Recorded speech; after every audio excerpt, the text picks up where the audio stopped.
కొంచెం అగ్గిపెట్టి పక్కన పెట్టుకోండి.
జై జగన్, జై జగన్, జై జగన్.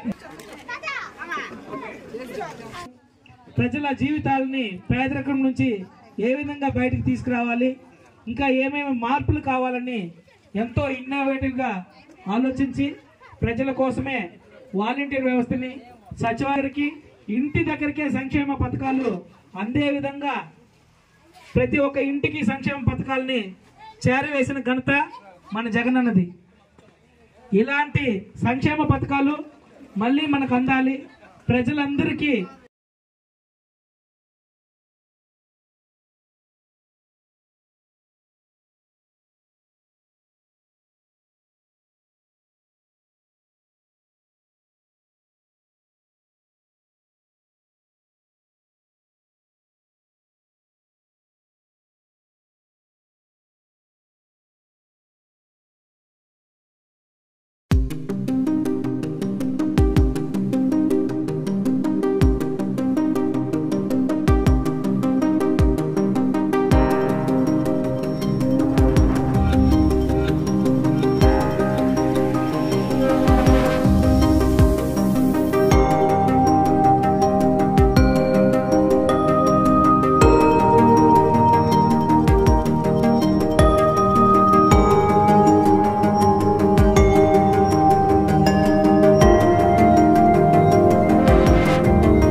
మీరు డెత్ సర్టిఫికేట్స్ అవన్నీ తెచ్చేయడానికి లేట్ అయింది అంటున్నారు. మీరు అప్లోడ్ చేసిన డేట్ కూడా ఉంటుంది. ఇప్పుడు అన్నీ కూడా అప్లోడ్ చేసినవన్నీ కూడా మీకు ప్రింట్తో తీసిస్తే ఆ డేట్ అంతా ఉంటుంది. కాబట్టి అక్కడి నుంచి 6 months లెక్క. ఇప్పుడైతే కోడ్ వచ్చింది, కానీ మామూలుగా అయితే 6 months అంతే. హౌసింగ్ కానీ ఏదైనా కూడా గతంలో ఒకసారి ఇస్తే మళ్ళీ ఇవ్వరు. మన గవర్నమెంట్లో 5 yearsలో కూడా కంటిన్యూస్ ప్రాసెస్, అది ఎక్కడ ఆపరు. అది మన స్టేట్లోనే జరుగుతుంది. కాబట్టి మీరు అనుమానపడాల్సిన అవసరం లేదు, ఎవరన్నా ఆపారేమో అట్లా అనేది లేదు. అది ఆటోమేటిక్గా వచ్చేస్తుంది. చూస్తున్న ప్రాబ్లం వచ్చేసి ఆడవాళ్ళు ఇప్పుడు జగనన్న ప్రభుత్వం వచ్చినాక ఆడవాళ్ళకు ఇంపార్టెన్స్ చాలా వరకు వచ్చింది. నేను చూసాను ఇట్లా సంఘాలు ఇచ్చేయడం కానీ వాళ్ళకి కావాల్సిన ఉద్యోగాలు ఇలాంటివన్నీ ఇవ్వడం. సో మీరు బీయింగ్ అ లేడీ అర్థం చేసుకుంటారని చెప్తున్నాను. ఒక స్టోరీ చెప్తాను. ఆ కాలంలో వచ్చేసి భర్త చనిపోతున్నట్లే భార్యని ముండమోకిచ్చేవాళ్ళు. ఎందుకు అంటే అప్పుడు ఆడవాళ్ళు ఎక్కువ ఉండేవాళ్ళంట, మగవాళ్ళు తక్కువ ఉండేవాళ్ళు. ముండమోసిన వాళ్ళు అట్లా ముండమోస్తే ఇంకొక మగాడు చూడడు అనేసి ఆమెని పనికి రాకుండా చేసి పక్కన పెట్టేసేవాళ్ళు. ఎందుకంటే మిగతా పెళ్లి కాని వాళ్ళు జీవితం అనుభవించాలా, సంతోషంగా ఉండాలి, ఇంకా మగాళ్ళు ఇంకా ఉన్నారు అనేసి. అది అప్పుడు యాక్చువల్లీ. ఇప్పుడు అదే సాంప్రదాయంగా కొనసాగుతోంది. ఉంది. నేను కర్ణాటకలో ఉంటాను, బెంగళూరులో. అక్కడ మొగుడు చనిపోతే ఆ ముండమోపిని ముత్తైదులా చూస్తారు. ప్రతి ఫంక్షన్ కి చూస్తారు. నేను చూసాను, అక్కడ చూస్తారు. అదే పద్ధతి మనం ఎందుకు తెచ్చుకోకూడదు కదా? పల్లెల్లో వచ్చేసి అలా లేదండి. చనిపోయిన తర్వాత ఆ అమ్మాయి బొట్టు తీసేసి పువ్వులు తీసేసి ఏదో మెట్ల సంతి కోసం వచ్చుదండి. మీరు పెద్ద పైన హై లెవెల్ ఉన్నారు కాబట్టి ఒక చట్టం చేసుకొస్తే మళ్ళీ మా అత్త కానీ నా ఆడబిడ్డ కానీ అలాంటి వాళ్ళు ఎంతో మంది ఉన్నారు. నేను కానీ హ్యాపీగా ఉంటారు. ఒకటి జీవితం బతికే వాళ్ళు చాలా మంది ఉన్నారు. వాళ్ళు పైన నలుగురు ఏమనుకుంటారు అనేసి అన్ని చేసి బతుకుతాను. మా అమ్మ నేను ఎదుగురికి అన్నాను కదా, నవ్వుతున్నారు అందరూ.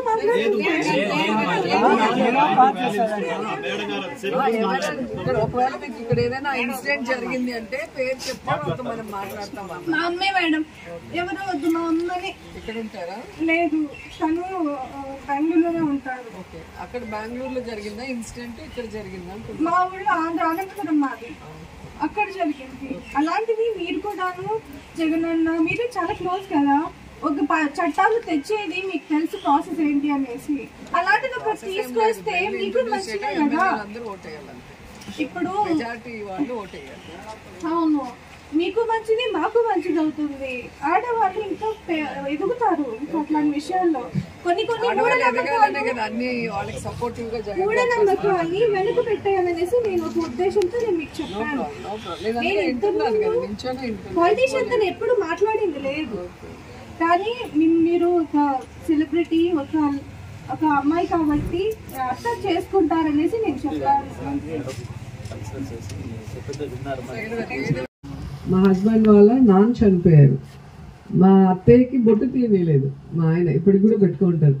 వాళ్ళు ఉండేది విలేజ్లో, తిరుమకూడలని, కంచి నుంచి చెన్నైకి వెళ్ళే దారిలో. ఆమెకి టెన్షను, మనం ఉండేది చిన్న విలేజ్లో, అందరు తప్పుగా మాట్లాడుకుంటారేమో అని చెప్పి.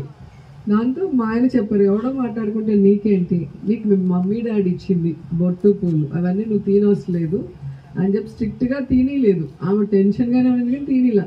కొన్ని రోజులు అలా భయం ఉంటుంది, మళ్ళీ ఆ భయం వాళ్ళకు కూడా పోయింది. ఇప్పుడు ఎవరు పట్టించుకోరు, ఎందుకంటే వాళ్ళ కొడుకే చెప్పాడు, అది అమ్మ నాన్న ఇచ్చింది కదా, మనం ఎందుకు మాట్లాడతామని. అది ఎవరో ఒకరు స్టాండ్ తీసుకోవాలి. ఫ్యామిలీలో స్టాండ్ తీసుకున్నప్పుడు ఆటోమేటిక్ పోతుంది. చట్టం చేసినా కూడా మనుషులు మెంటాలిటీ కదా, ఎదురొస్తానే గబగబా పక్కకి వెళ్ళిపోయారు అనుకో, వాళ్ళు హర్టింగ్ అవుతుంది.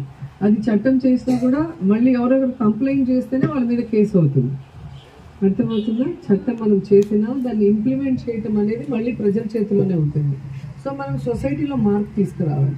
ఏ ఇంట్లో అలా జరుగుతుందో ఆ ఇంట్లో ఉన్న పిల్లలు గట్టిగా స్ట్రాంగ్గా నిలబడి వాళ్ళ తల్లికి ఎవరైనా అలా మాట్లాడినప్పుడు కనుక, మా హస్బెండ్ ఎలా అయితే రియాక్ట్ అయ్యారో మీరు అలా రియాక్ట్ అయినప్పుడు 2 రోజులు ఉంటుంది, మళ్ళీ వాళ్ళకి అలవాటు అయిపోతుంది, మన జోలికి రారు.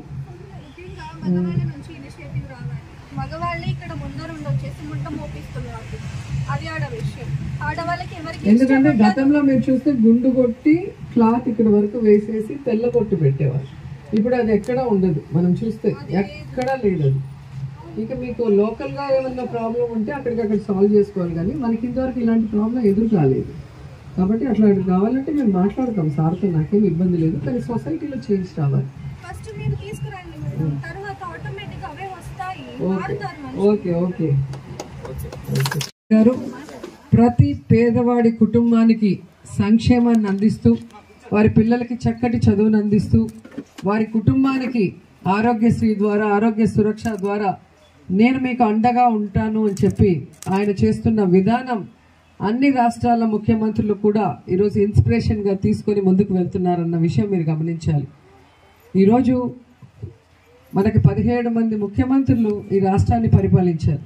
కానీ 17 మంది చేయలేని ఎన్నో గొప్ప గొప్ప పథకాలని, అభివృద్ధి కార్యక్రమాలని జగన్మోహన్ రెడ్డి గారు మాత్రమే చేయగలిగారు. మీరు కోవిడ్ సమయంలో చూసుంటారు, పక్కనే తమిళనాడు ఉంది, తెలంగాణ ఉంది, కర్ణాటక ఉంది. కనీసం మనుషులు ఏమైపోతున్నారో కూడా ఎవ్వరు పట్టించుకోలేదు.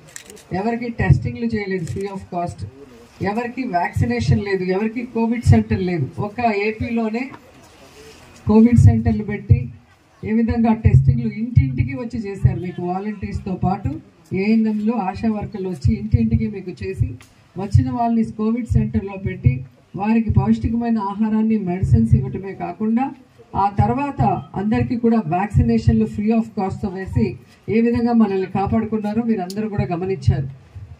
అలాగే మీరు చూస్తే ప్రతి గ్రామంలో కూడా ప్రతి ఇంటికి వెళ్ళి ఎంతమంది ఉంటే వెల్ఫేర్ స్కీమ్స్ అంతమందికి ఎలిజిబిలిటీ ఉన్న వాళ్ళకి సచివాలయ వాలంటీర్ వ్యవస్థ ద్వారా తీసుకొచ్చారు.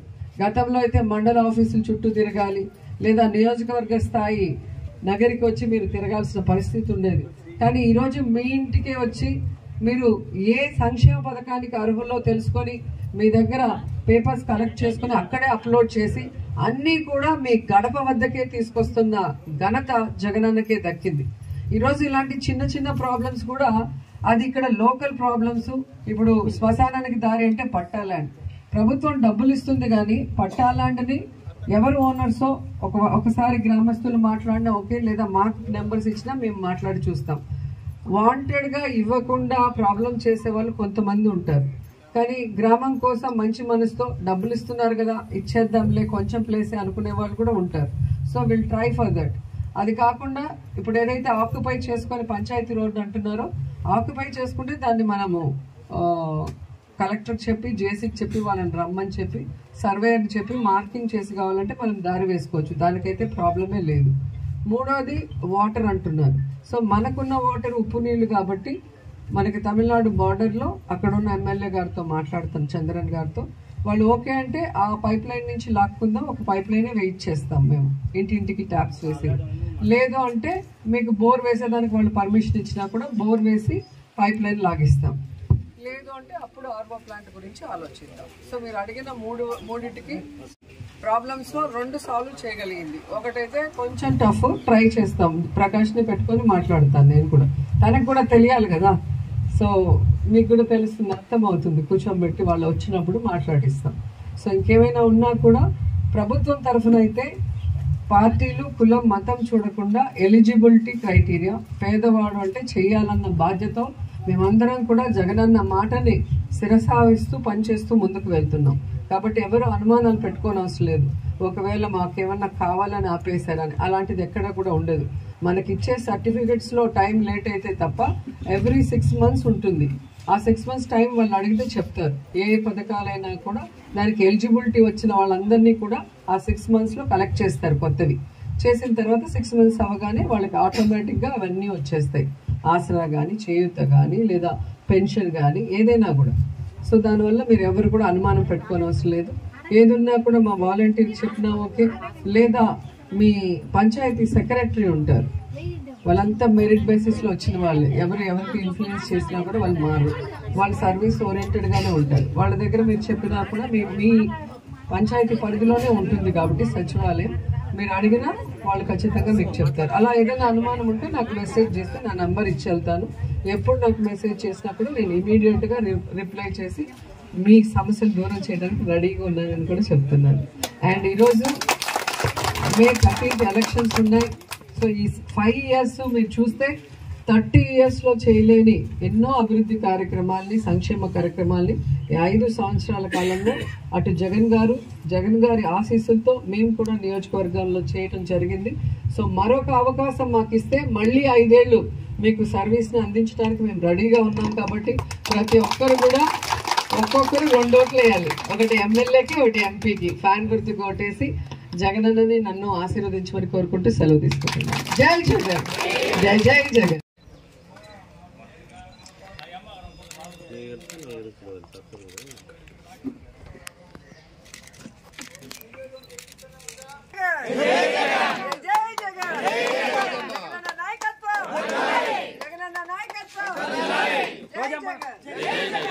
నాయకత్వం